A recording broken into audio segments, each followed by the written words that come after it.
back into the VCS and start bringing you this high-octane region. And we're on to Summoner's Rift. We're ready to go. As I said before, the rat's been picked. It's matched by the Aphelios on the other side. A true battle of hyper carries. And Marby, I could not be more excited. Yeah, I want to just use this to sort of branch off a little bit of what Tim was saying, because we're focusing on this Twitch. It's a Twitch. Big AoE slow. Also has a really nice setup for Glory. He can, if they're slow, you can really hammer in those rockets that can be kind of hard to land, and get big damage, give big bursts before a fight. I mean, I do think it will probably lean more towards the AD because, yeah, that seems to be a bit more of the safer option, probably a bit more versatile, gives you a bit more of that preferred damage spread. But I'm just so excited for it. I also really like it because in this meta, you really want to play towards the spot side. You really want to get these bot lanes rolling, get that dragon priority, and getting this good double range setup in lane. Going to have a bit of range advantage over the Aphelios just naturally. I mean, the Calibrium will... Brutal first few trades here. Yeah, that's just press the attack and... That's an ignite use. CBL has to back. They've forced a heal. Potentially. He'll be fine with pots, I'm fairly sure, but really low heal blown. That should be a big target on the head for Drakthar, which is why we're seeing Blazers come down to make sure they can grab vision on the Raptors and see where Drakthar is going to go. If he's smart, he will do a little doop-de-doop and skip the Raptors, in my opinion. That would be the way to go. He is going straight for red. I think he managed to dodge the vision. But yeah, he's dodging those Raptors right now, so they're not quite sure where he is at this moment. They can assume he skipped it, because where else would he be? Yeah. But little bit of uncertainty, and that's what you want. So, Marby, I want to talk a little bit more about the Twitch. I'm sure we're going to talk about it as the game goes on. But you mentioned you have that slow field. It sets up Glory thunking in those rockets. We know that Corki rockets do an illegal amount of damage. But I'm thinking of another scenario. You land a couple big ones. Everyone's chipped down. Suddenly, from the back lines, AD Twitch opens up, gets the rat-a-tat-tat going. That was always a better alt name. I will not be debated on this. I can see some really strong combos here between these two champions. Killer Queen is spotted here. The push She's alright. bot lane will mean that Drakthar should have this crab, but they should also be able to signify to Glory that he probably wants to back off a little bit due to his no mana. But Killer Queen just making that beeline for that top crab with Blazers to support is coated as well. Yeah, that's going to be a simple trade. It's not too much of an issue because first crab's kind of not really worth anything right now. You can happily get double crabbed and not fall behind at all. But Ryuk doing what he can into this matchup. It's not going for him. He's got a bit of a lead at the moment, but losing heavily into health, and here is Killer Queen. Oh, Killer Queen lands the Spectral Maw, but Ryuk does manage to dance away for now. He's got nothing in the Fury bar, so if they want to take this under tower, they can. But as Yue always says, Graves in dives, Keck W. Ryuk's just going to try and turn it around. He slices, he dices, he's out of there. Yeah, that's fine. They managed to shove him off the tower. They deny a wave. Nothing really invested there. And now Drakthar, can he get the jump onto Killer Queen? Would be bold. I don't think he wants it. So just going to walk up, smite the Grump probably. Yep, and he does manage to get it. Well done. Teleport back into the tower. They could potentially make something out of this, but I don't think they want to. I think they just want to let their Renekton just play the isolated matchup. The desk pointed it out. You can't really interact with this lane. It's a Graves. He just farms. he neutralizes it forever. We actually, and this feels so heretical to say of the first match of a VCS split, I think we're in for a bit of a slow game. I think both teams are happy to scale. I definitely think we can sort of see a little bit of ease in the first thing. It should kick off really around the 8-minute mark, of course, for that first Herald. I would like to see Drakthar try and get something done on this Jarvan, because otherwise you fall off pretty hard on the pick. Your Flag and Drag is fairly unreliable CC. Your ult is only so good. But I think... Barbie, we've been discussing, I'm sorry to cut you off, but we've been discussing AD or AP Twitch. What about lethality Twitch? Because he's got a Dirk. So could just be an early for lane into collector angle. Give that cheeky little Twitch burn into kill. And here's Killer Queen on the bot side, but there's the flash forward, the hook will land, and oh boy, that is so much damage going in. Lulu has no chance, as Vit will pick up the first kill of the VCS Spring Split. Ilio with the early flash, but the auto was already in range. It's already on the way, so got that purple gun locked down. Follow-up flash hook by CBL. Not really much Ilio can do in that circumstance. It's just the one and the dragon traded, so really good moves from Luxury to get that bot lane pressure going, try and punish this fairly squishy lane as it goes on. Just, yeah, clean and perfect. Nothing can be done here from, it blows the heel. But, yeah. Yeah, nothing. Yeah, as you said, as soon as the auto attack from Vit landed, and we do have a bit of a clash up on the top side as Rise is getting a lot of damage, but Drakthar wants to make it happen as Dominus is used as well. Drakthar with a good bit of healing there, so Glory's coming in from the side. Realm Warp used, can Blazers get away? He can! That's a lovely teleport out, and all of Luxury will survive. Yeah, great collapse from the side of versus Sky. It looked real bad for Drakthar, but with that Valkyrie, Glory able to get over the wall, cheat a bit of distance, and save it for his jungler, and then a really nice Realm Warp brings out Coded and Lasers alongside. So all in all, lots of action, nothing really gained. And I'm liking seeing Drakthar try and push and invade, but I do really want to see him link up with the lanes, especially in the bot lane. Try and make sure you try and get something done, try and get this Twitch rolling, because they had a really good 2v2 lane, but now they've been set behind with that first blood.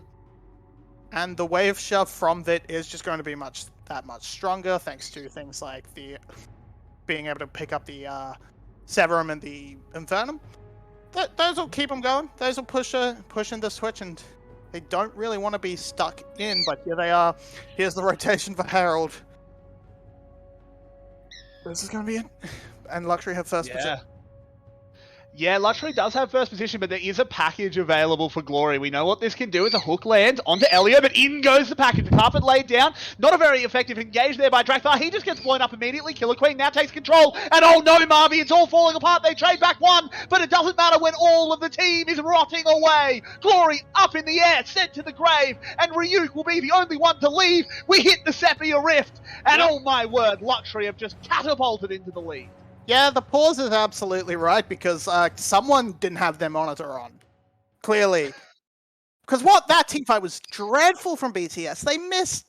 it was a fairly good package across the team, but the team was just so split up. They were in, 4 different positions. Then the package happens. Glory's in the backside in the middle of nowhere. Ryuk's still nowhere to be seen. And Drakthar goes in really early. It's just terrible communication. You're basically taking multiple 1v5s, and what we're seeing here seems to be resolved. It's just going to be Killer Queen back on the picking up the Herald post in the aftermath, and that's a nice big 2,000 gold lead for Luxury plus Dragon plus Herald.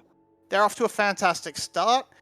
Their problem with range is not going to be as much of a problem if they can keep a lead, and if they can keep getting good priority and vision down around objectives to wrap around with Realm Warps, teleports, good flanks from CBL.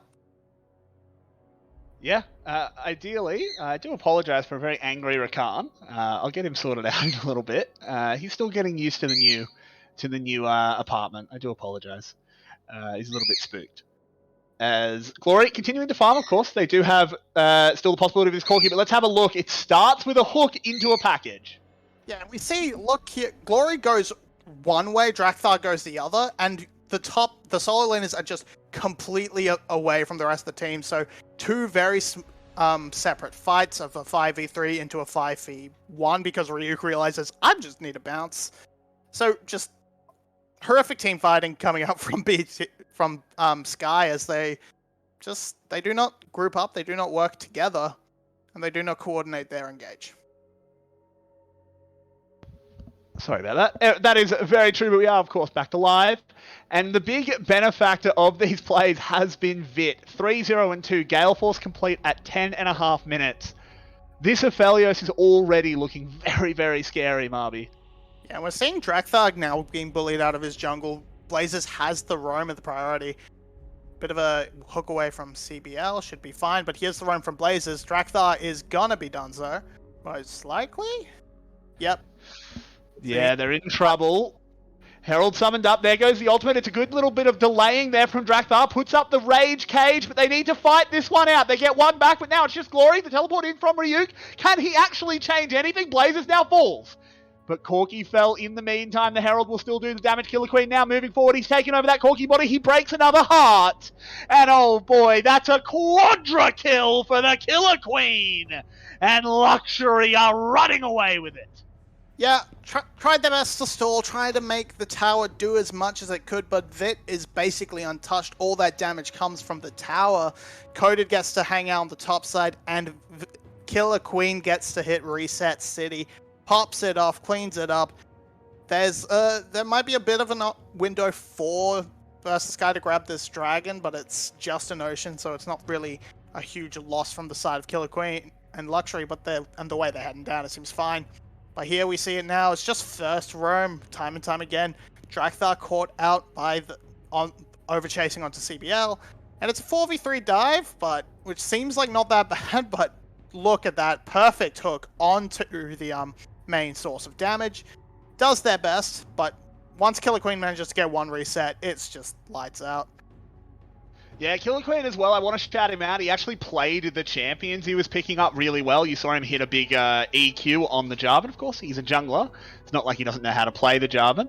But still, something to watch with Viego players. Not just using them as a reset bot, but actually getting value out of the stolen abilities. Drakthar is caught out, trying to contest Killer Queen's red buff. They do have numbers. Drakthar will get a small victory. But with a 6-0 Viego and a 4-0 Aphelios, I think the zoo might be in some trouble. Call a vet.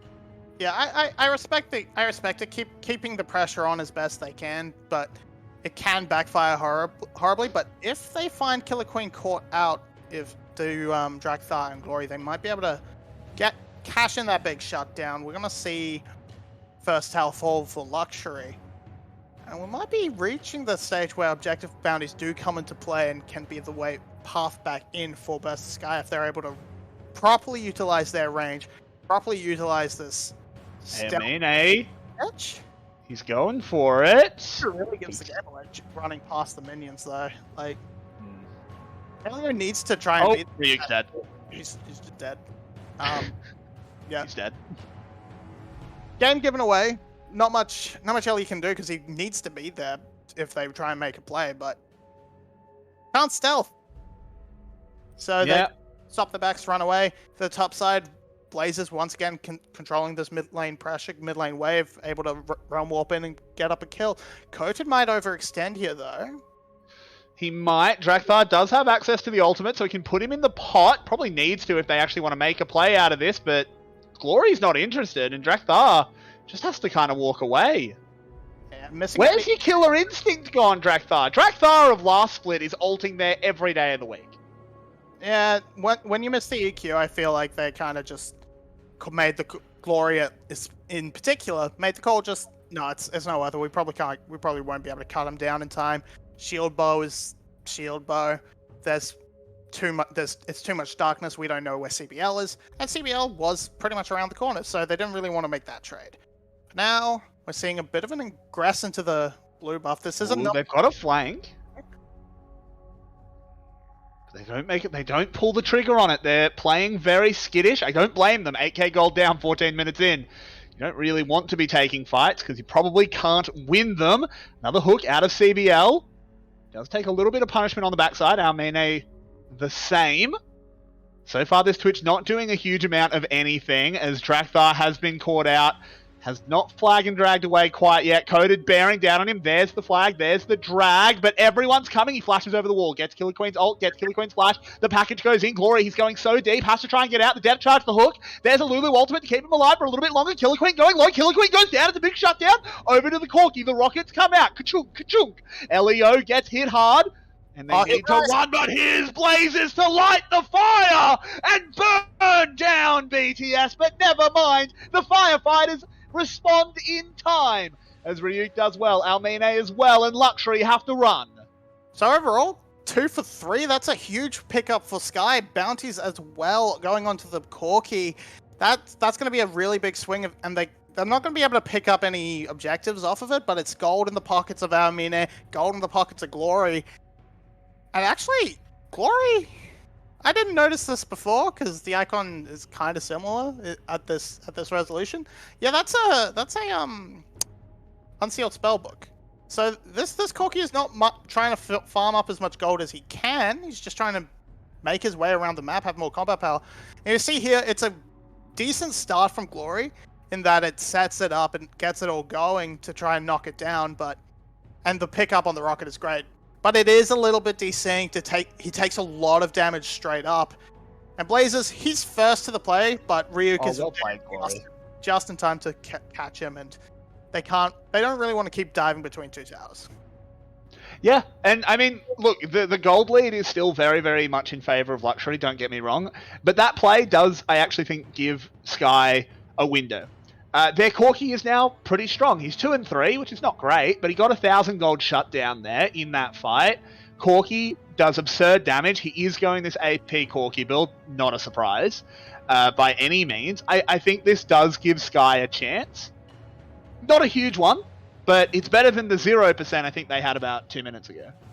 The thing is, the way Glory's been playing this, I almost would prefer him to go for the shield blow because he's so aggressive with these packages that he kind of needs the extra defense. But once this has been completed, his poke from range, and if they properly utilize it and play around it, will be very effective, very strong. Hook lands by the hook. Ultimate going in onto Almine. That's so much damage coming out. Code had already used that ultimate. There won't be a snipe. Infernal Drake is secured by Luxury. And we had glimpses of hope here, but Sky very quickly reminded of their situation. Almine is in stealth. The spray and pray is on cooldown. As another hook comes in, the Renekton taking a lot of damage. He surfs on forward. Glory will pick up the first kill. A huge heal out of Ryuk as well. Buys a little bit of time. Coded goes down as well. Corki is here. He's firing. As they continue to move forward, they're very scared of Blazes. The chase will stop, but it's a 2-for-1 in the favor of Sky. Yes, coming in, these dives are very aggressive from Luxury, and they are being in these last few team fights. Sky has been able to sort of scrounge back these victories, but it is playing against the tide. You're playing against such a big gold lead that even though they're scraping these victories, they're not able to convert them into anything. These fights are happening when there's nothing on the map. There's no Herald. There's no Dragon. You can maybe shove in some waves, try and keep the gold and claw the gold back to even, but because you can't convert it into an objective and thus the bounty, you aren't able to really cushion yourself or balloon yourself back into that comfortable position. And this is just going to be a bit of a weird situation, I feel, where it's going to look like Luxury are losing every fight, but will ultimately be winning the game across the entire thing, unless they really screw up their timing of these fights, because so far their timing has been fight when there's nothing up. If we lose, it doesn't matter. If they pick a really big fight and then lose it before a Dragon or a Baron, then it becomes a bit more of a problem. And those are coming onto the map soonish, Baron in particular. And here they just overestimate their burst and underestimate Ryuk's ability to survive. Ryuk plays that so well. And they're just stuck so far back under the tower. CBL and Coded take too much damage. And it's going to in trouble, but he's going to try and make it happen again. He slices, he dices, he's managing to get away, gets hooked back in. Can't survive that one, even with the Lulu ultimate.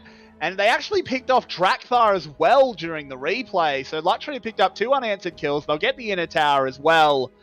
And once again, a glimpse of hope snuffed out very quickly. So, yeah.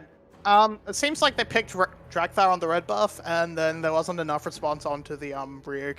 Because Glory, if one of the other team, if the rest of Sky was there in that bot side a little bit earlier, they probably could have converted that into a pretty good win. And here we see Drakthar, he's pushing out very far without anybody, any real wards to work with. And lovely. CBL on hook champs is still something to be To be feared. Feared. I don't talk. It's first game of the split. It's all right. Yeah, and then look, this was very much just a foregone conclusion once Drakthar got picked. Ryuk could do nothing about it. As back to live we go. Baron is now on the map. Objective bounties as well. Something you said before.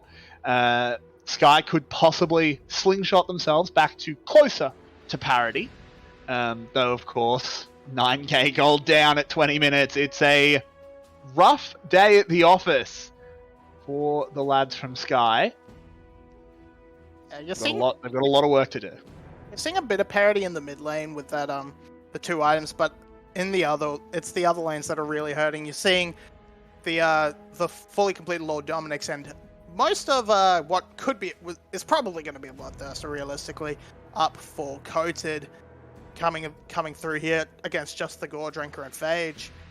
And then you're pretty much an item ahead on the side of Vit as well. So these other Killer Queen. Yeah, Killer Queen's 8-1. Let's not talk about that. Yeah, and this is the reworked Death Dance as well, which is a very, very powerful item. Sorry? It does a lot. And it really does. The reign of Sterix is over. The king is dead, long live the king. Almine, he's in trouble. There's flash forward from Killer Queen immediately, goes over the wall with the Heartbreaker. They're just going to pincer them in. And here comes the murder. It's a triple kill picked up for Blazers as the Inferno grows. The Rise is suddenly fed. Luxury immediately proceed up the river. They're going to take on Nash, take on the first Baron buff of the spring split. There is nothing Sky can do about it. And I think they should already be thinking about game 2. Yeah, you pretty much have to. You saw there the Heartbreaker over the wall to predict the flashes, but the flashes didn't come. Aomina and Leo just knew they're done. They're donezo. It's gone for them. The Dragon, the Baron falls so quickly that they don't even have time for Glory to try and take the Dragon. So that's just going to be Soul on top of it. There's nothing that can be done for Burst Sky. I think you're pretty much just going to try and stall this out as long as you can to discuss strategy. That's all you can do. Those are your options. Discuss strategy for the next game and just drag it out as long as possible, French pause, or go next. I don't think they can. I am 99% convinced teams aren't allowed to just FF. So I think it will be the French pause. I'm sure. At this point, I think this game's cooked. You just start talking about next game. It's a best of 3. There's no reason you can't bring it back. You've played best of series against Luxury plenty of times. You played a best of 5 last time, and it went the distance. So, no issues. They can steady themselves. But yeah, this has been an amazing showing here from Luxury. I think in general we did doubt this team. We backed BTS. I think the words I was talking to Milky earlier, our other lovely play-by-play, and said analytically BTS wins this matchup, but there's the Killer Queen factor, and he's 8-1, so I think we were right. He is 8-1. I feel for Burst Sky. They really found they really just couldn't push the early game advantages they have through this Jarvan, and because Drakthar wasn't really getting anything done, wasn't even really looking for anything, as he just there's the fight. Game's over. They're going on in. The 2 are already dead. The Realm Warp will carry in another. It's a triple kill picked up for the Aphelios. It seems like they're just sharing the multi-kills around the team. And Luxury, without even really breaking a sweat, will come in before the Union mandated 26 minutes as 24 and a half on the clock will be all they need to break the towers, break the Nexus, and pick up the first victory of the 2022 VCS Spring Split. And oh my word, what a statement from Luxury. Yeah, I have to say, I was